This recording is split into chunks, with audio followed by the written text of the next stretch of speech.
Rotational inertia.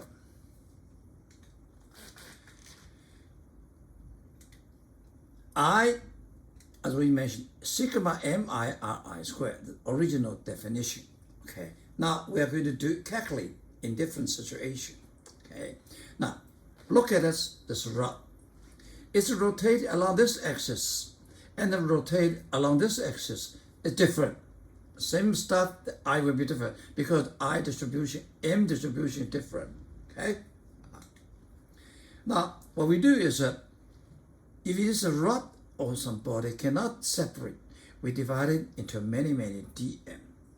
Each dm you have r squared, and then we do the sigma or integration of a total v.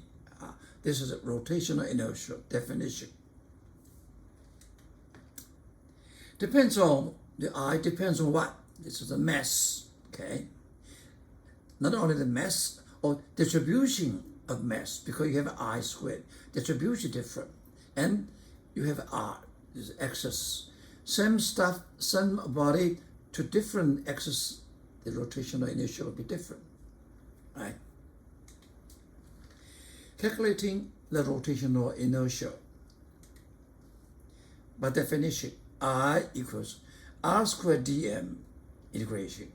We divided body into many dm, and we find R squared dm and the sigma or integration them. Okay. We have a parallel axis theorem.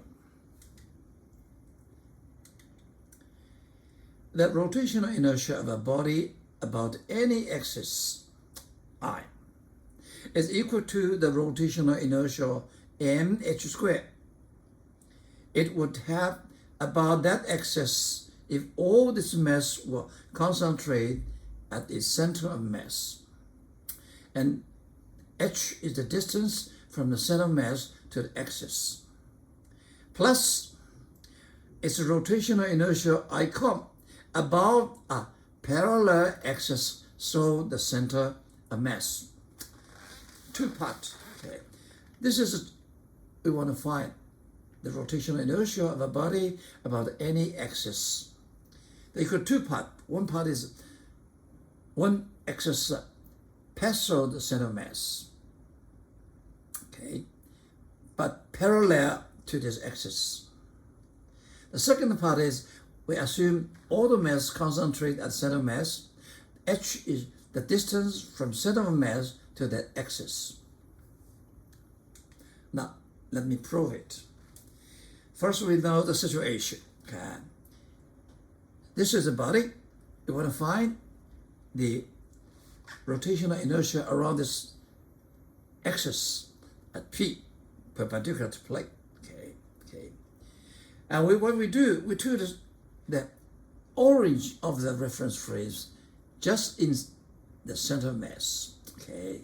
In this way, we can do calculation easily. Okay. Now look at this is a rotation axis, which the distance to the orange is h. Its components x is a, y is b.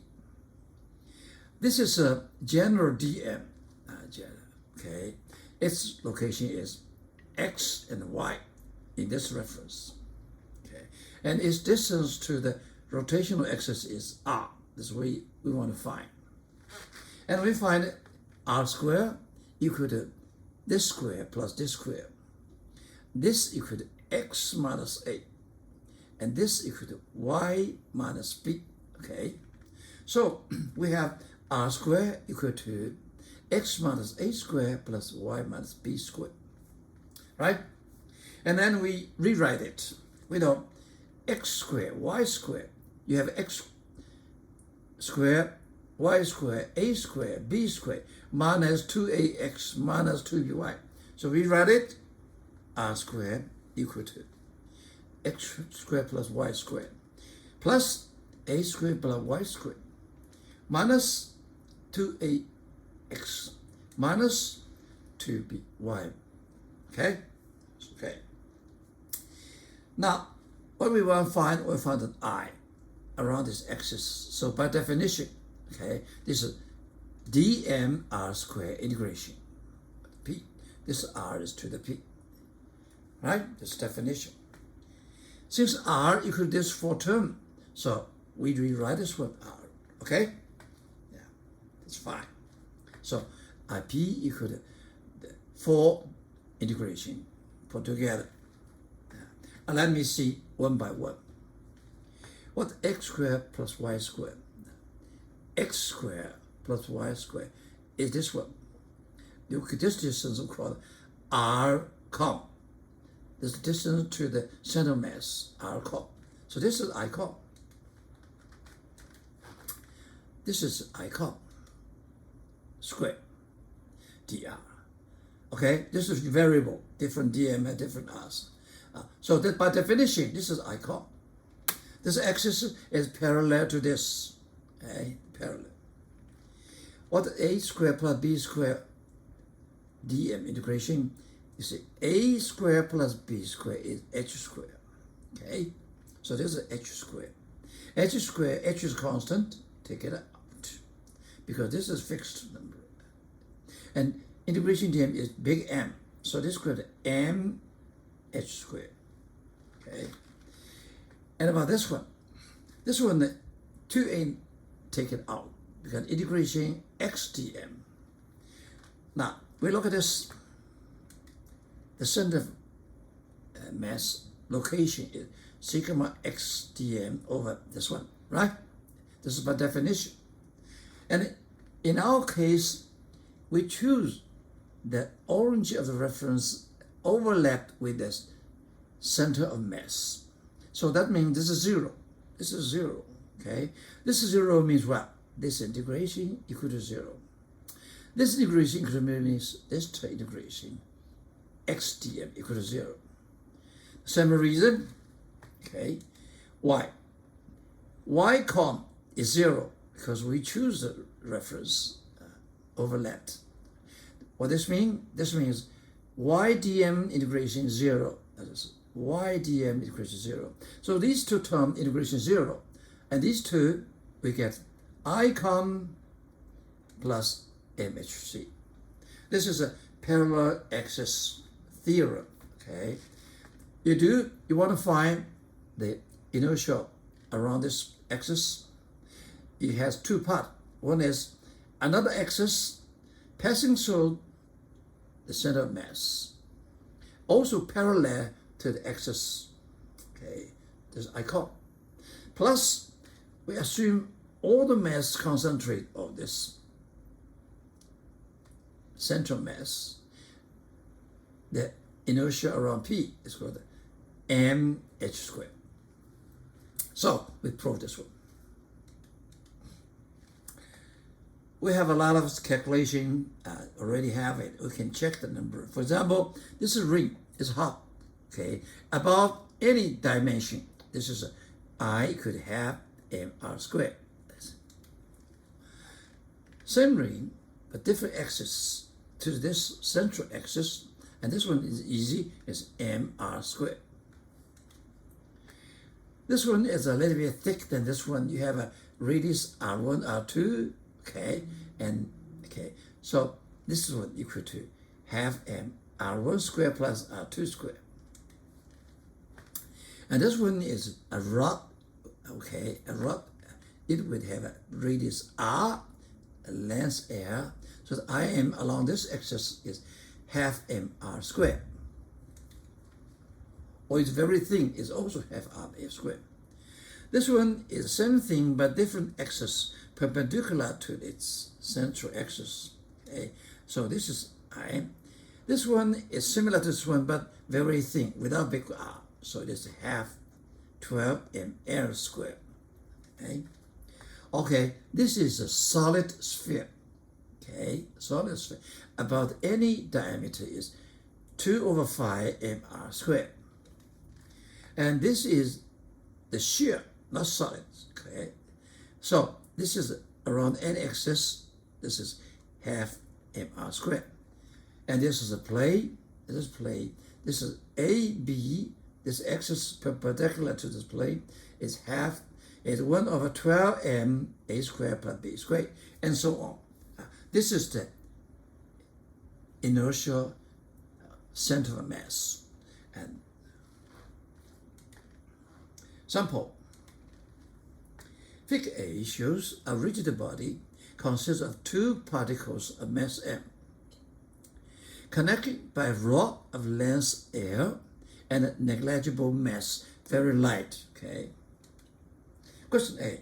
What is the rotational inertia icon of this body about an axis so its center of mass perpendicular to the rod? Now, stored the center and perpendicular to the rod. What is their rotational inertia? Now we can see basically the definition. I equals sigma mi ri. Okay. This one is Sm, distance half L squared. M half m squared. So together it's half ml squared. Okay. Question B. What is the rotational inertia I of the body about an axis so left end of the rod and parallel to the first axis, this one. Okay. Now, we can do this one by the definition or by the parallel axis. First, we do the parallel axis. Icon, we have finite, half mc, okay? Plus, you concentrate the mass at the center mass, a distance half L. So okay, m, this m is 2m. H squared, h what is h is half L squared.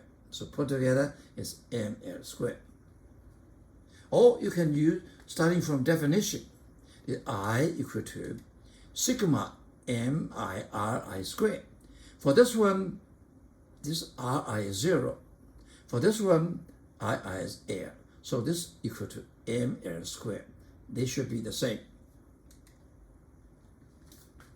Sample. Figure shows a thin, uniform rod of mass big M and length big L. Question. What is the rotational inertia about an axis perpendicular to the rod through its center of mass?